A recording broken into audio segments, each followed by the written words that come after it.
BJP PM Modi को 440 volt का झटका, फिर भाजपा के कार्यकर्ताओं और नेताओं ने दिया इस्तीफा देकर 50 नेता और कार्यकर्ता कांग्रेस में शामिल। भारतीय जनता पार्टी के उड़े होश। अगर आप भी देश में किसान आंदोलन का समर्थन करते हैं तो लाइक करें इस वीडियो को, चैनल को सब्सक्राइब करने के बाद इस घंटी को दबाना बिल्कुल ना भूलें। बढ़ते हैं खबर की तरफ। सुजानपुर में भाजपा छोड़कर कांग्रेस में शामिल हुए 50 कार्यकर्ता और नेता। आपको बता देते हैं, सुजानपुर में लगातार चल रहे सियासी खेल के शाह और मात में रविवार को गमागमी के माहौल में फिर एक बार जोल कांग्रेस के कार्यक्रम का आयोजन हुआ।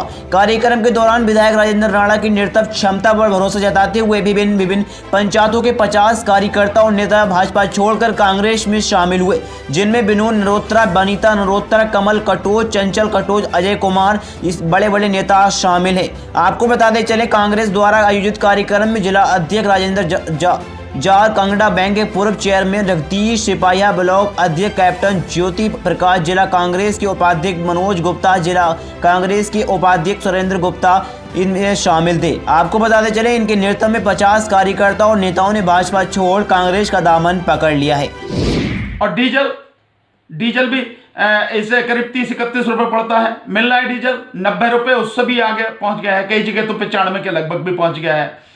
तो जब 100 रुपए 95 रुपए पेट्रोल और डीजल मिल रहा है और अंतरराष्ट्रीय मार्केट में कीमतें कम हैं, अगर आप 2014 के मुकाबले कंपेयर करें तो 2014 के मुकाबले तो आज की तारीख में कीमतें बहुत कम हैं।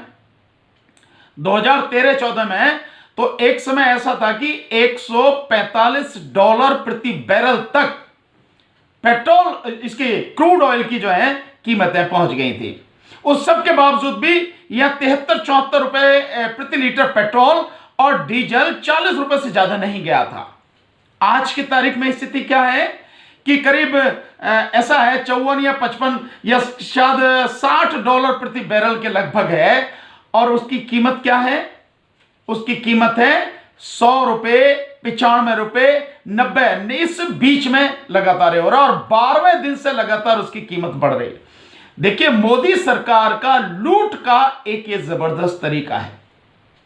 बड़ा अफसोस होता है जब माननीय प्रधानमंत्री जी कहते हैं कि इसके लिए जिम्मेदार पुरानी सरकारें हैं। बड़ा देखिए, मतलब अजीब स्थिति है कि आप अपनी गलती मानने को तैयार नहीं है, ये जो आप लूट रहे हैं उस लूट को रोकने को तैयार नहीं है कि 30 रुपए का जो आपको तेल पड़ता है उस पर 70 रुपए ऐड करके आप 100 रुपए में बेच रहे हैं, जबकि भारत से ही जाने वाला तेल नेपाल को हो, भूटान को हो, श्रीलंका को, यहां जो तेल जाता है वो तेल 52 रुपए से 56 रुपए के बीच में है। मतलब उसकी कॉस्ट ये है जो हमारे यहां से जाता है, और हमारे यहां पर कितना है? हमारे यहां पर 90 से लेकर 100 के बीच में स्थिति है। और प्रधानमंत्री कहते हैं इसके लिए पिछली सरकारें जिम्मेदार हैं, और उसके लिए वो कारण बताते हैं कि पिछली सरकारों ने जो अपने देश में कच्चे तेल का उत्पादन होना चाहिए था वो नहीं किया, उसकी क्षमता नहीं बढ़ाई, ताकि हम अंतरराष्ट्रीय मार्केट से जो इंपोर्ट करते हैं, आयात करते हैं कच्चा तेल, वो आयात में कमी आती। और बहुत मजेदार स्थिति है, आप देखें कि जिस समय 13-14 में जो तेल है, कच्चा तेल आयात होता था, अगर प्रधानमंत्री कह रहे हैं तो स्वाभाविक रूप से प्रधानमंत्री ने, उनकी सरकार ने इस पे काम किया होगा, उन्हें काम करना चाहिए था। अगर ये बात कह रहे हैं कि पिछली सरकारों को जो है यहां पे उत्पादन बढ़ाना चाहिए था, वहां से आयात कम करना चाहिए था। हकीकत यह है कि 13-14 में जो यूपीए सरकार थी उसके समय में कच्चे तेल का आयात जो भारत में हो रहा था वो हो रहा था 83%, 83%।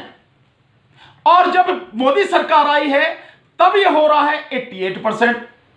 तभी आयात, मतलब जो आयात तुम्हें करना चाहिए था, कम करना चाहिए, तो तुम्हारे हिसाब से तुमने आयात और बढ़ा दिया।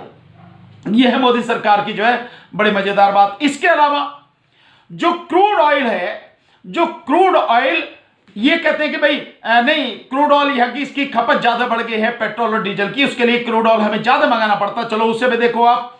तो जो क्रूड ऑयल मंगाया जाता था यहां पे, उस समय जो मंगाया जाता था यूपीए सरकार के समय में, वो मंगाया जाता था करीब 38.7 मिलियन, नहीं 33.7 मिलियन टन, और इस समय मंगाया जा रहा है 38.7 मिलियन टन। मतलब वो भी आपका बढ़ गया।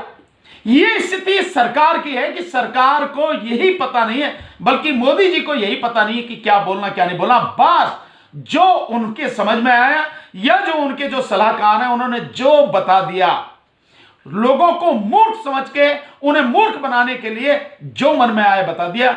हकीकत यह है कि प्रधानमंत्री जो कहते हैं उस पर उनका कोई अमल ही नहीं है। जो करते हैं, जो कहते हैं, बिल्कुल जमीन आसमान का अंतर है। लेकिन सर कुछ लोगों का यहाँ पर यह कहना है, जब मैं बातचीत कर रहा था लोगों से जाकर के, तो कुछ लोगों का यह भी कहना है कि जब काम कोई कर रहा हो राष्ट्र हित के लिए तो थोड़ी बहुत महंगाई झेल लेंगे, उससे कोई फर्क नहीं पड़ता है। थोड़ी बहुत महंगाई क्या राष्ट्र हित है भाई? राष्ट्र का हित क्या है? क्या मोदी जी सरकार में लोगों को रोजगार बहुत बड़ी संख्या में मिल रहा है? क्योंकि बेरोजगारी अगर हटे और रोजगार मिले, इसे राष्ट्रहित कहा जाता है। क्या लोगों को चिकित्सा सुविधाएं मिल रही हैं, मेडिकल फैसिलिटी मिल रही है? अस्पताल, सरकारी अस्पतालों की स्थिति बहुत अच्छी हो गई है, डॉक्टर्स बहुत हो गए हैं, दवाई फ्री मिल रही है, इलाज फ्री हो गया है, और प्राइवेट हॉस्पिटल्स में भी इलाज सस्ता हो गया। क्या ऐसी स्थिति है? नहीं ना। इसको राष्ट्रहित की बात कहेंगे। इसके अलावा जो सार्वजनिक क्षेत्र के उपक्रम हैं, उन सार्वजनिक क्षेत्र के उपक्रमों की संख्या बढ़ गई है, उनका मुनाफा बढ़ गया है, उनकी स्थिति और बेहतर हो गई है, इसको राष्ट्रहित कहेंगे? नहीं है ना। पूरे सार्वजनिक क्षेत्र के उपक्रम तबाह कर दिए गए हैं और उन्हें लगातार अपने यारों को बेचा जा रहा है। मोदी जी अपने यारों को उन्हें बेच रहे हैं, उनको पूरी तरह से तबाह करके। जो तेल की बात है, ओएनजीसी के पास में 2013-14 में 10,000 करोड़ से ज्यादा का उनके पास कैश था। आज की तारीख में उनके पास 1,000 करोड़ से कम का कैश है। ओएनजीसी को जबरदस्ती 2 कंपनियों को खरीदने के लिए कहा गया क्योंकि हमारा डिसइन्वेस्टमेंट का प्लान है। ओएनजीसी के पास पैसा था, जबरदस्ती उससे खरीदवाया गया और स्थिति अब ओएनजीसी की खराब हो गई है। जो वो रिसर्च करती थी कि कहां पे तेल मिलेगा, वो सारा काम, अब उसका काम लगातार ठप होता चला जा रहा है। ओएनजीसी जैसी बढ़िया कंपनी जो इतना फायदा देती थी कि सरकार को, उसको कबाड़ा कर दिया गया। बीएसएनएल का कबाड़ा कर दिया गया, एमटीएनएल का कबाड़ा कर दिया गया। हर चीज, कोई ऐसा क्षेत्र है जिसमें छोड़ा हो? तो क्या यह राष्ट्रहित है? मतलब देश की अनमोल संपत्ति को आपने पूरी तरह से तबाह कर दिया और जो बची है उसको आप बेच रहे हो। मतलब देश की संपत्ति को अपने यारों को बेचना औने पौने दाम में, कौड़ियों के दाम में, यह राष्ट्रहित है क्या?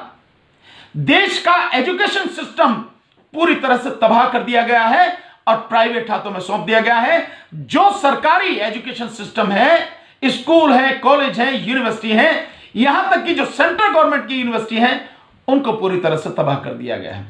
क्या यह राष्ट्रहित है? जो महिलाओं को सुरक्षा मिलनी चाहिए, वो सुरक्षा उनको नहीं मिल पा रही और बेटी बचाओ का बेटी पढ़ाओ का नारा देने वाली सरकार में महिलाएं सबसे ज्यादा असुरक्षित हैं।